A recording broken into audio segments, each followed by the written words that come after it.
You know, the economic outlook of the United States has soured a bit since President Trump assumed office.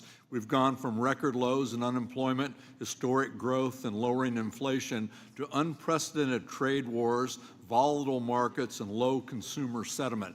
And for the record, Mr. Chairman, I would like to enter surveys from consumers from the University of Michigan, a trade war impacting the shipping economy, and the OECD article on the downward turn in economic turn in the U.S. Hey everyone, welcome back to True Voice, where facts matter, truth matters, and your voice matters. I just finished watching a congressional hearing clip that honestly left me stunned, but not surprised. A member of Congress was grilling a Trump administration official, likely the Treasury Secretary, about the real economic damage being done by Republican tax policies and the reckless push for more corporate tax cuts.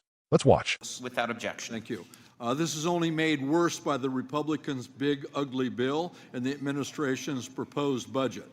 I have a few items I want to raise with you, Mr. Secretary, but given our limited time, I want to focus on the projected impact of the reconciliation legislation. Economists from the CBO, the JCT, the University of Pennsylvania, Yale University, the Committee for Responsible Budget, and the Bipartisan Policy Center have all projected that this legislation will add trillions of dollars to our national debt. Experts have also projected that close to 16 million Americans will lose access to their health care, and 11 million Americans will lose access to nutrition benefits. These figures aren't coming from Democratic talking points. They're coming from economic experts with years of expertise. Yet, Mr. Secretary, you have time and again gone public and said that you dispute these claims. I believe you're a very intelligent and very competent individual.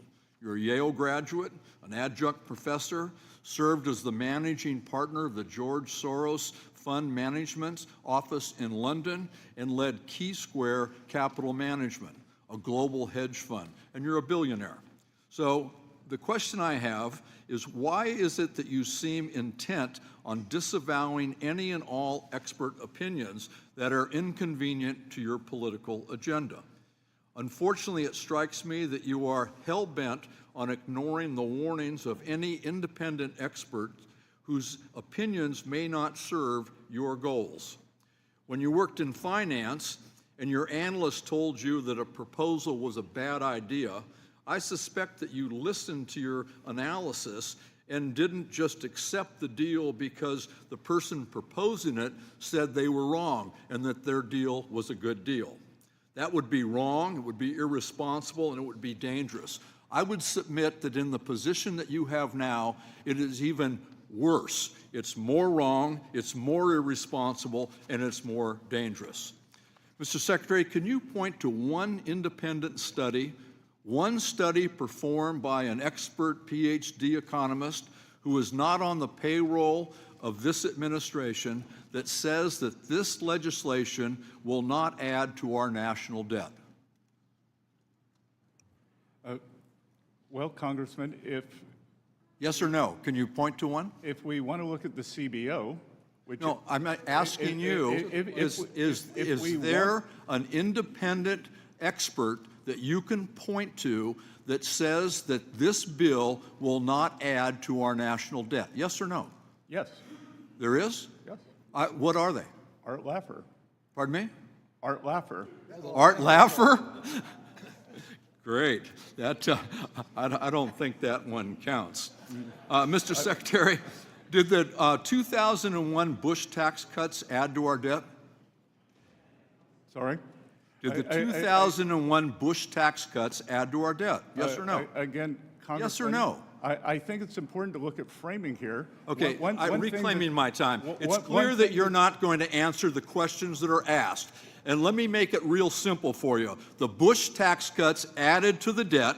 The second round of Bush tax cuts added to our national debt. The last Trump tax cuts added to our national debt. And every expert will tell you that the proposed Trump tax cuts will also add to our national debt. That is the honest answer, and I would have expected you could have just given us a yes or no on whether or not these preposterous tax cuts that will benefit clearly the most wealthy people, the people who don't need a tax cut in this environment, will add to our national debt. This is bad public policy, it's bad for the American taxpayers, it's bad for our economy, and it's atrocious for our future in regard to the national debt. And I yield back. First off, the speaker nailed it. Since Trump took office, we've watched the economy veer off a cliff from where it was. Yeah, there were strong numbers early on, but that wasn't magic. It was momentum from the Obama administration. Then came the chaos, trade wars, tax cuts for billionaires, exploding debt, and broken promises to working Americans. And what makes this even worse? The Trump administration didn't just ignore expert warnings, they actively attacked them. This member of Congress referenced respected institutions like the CBO, Yale, UPenn, and the Bipartisan Policy Center, all sounding the alarm that the GOP's reconciliation bill would add trillions to the national debt, strip millions of their health care, and cut off nutrition benefits for families. That's not left-wing spin, that's data. So when the secretary was asked, can you name one independent economist who says this bill won't increase the debt? And the answer was, Art Laffer? Really? Come on. That's the same guy who helped sell the lie that tax cuts for the rich somehow pay for themselves. It didn't work under Reagan, it didn't work under Bush, and it sure didn't work under Trump. Look, I love this country. I believe in hard work, responsibility, and doing right by our neighbors. And I'm also a Democrat because I believe policy should serve the people, not just the privileged few. This hearing was a clear reminder. We have leaders fighting for truth and accountability, and we also have officials willing to gaslight the public while handing out tax breaks to billionaires. As an American, I find it deeply offensive that policies are being passed that reward the ultra-rich while working families get crumbs. Or worse, cuts to basic services. That's not America first. That's wealth first, and the rest of us last. So yeah, I'm fired up, because this isn't just about politics. It's about who we are as a country. Are we going to stand by while billionaires dodge taxes and families lose health care? Or are we going to demand better? The truth needs a platform, and that's why I'm here. That's why True Voice exists. To cut through the noise and speak facts. So if you're with me, if you care about economic fairness, truth in politics, and protecting American families, hit that subscribe button, leave a comment, and share this video. Let's make some noise together. Until next time, this is Andrew, signing off.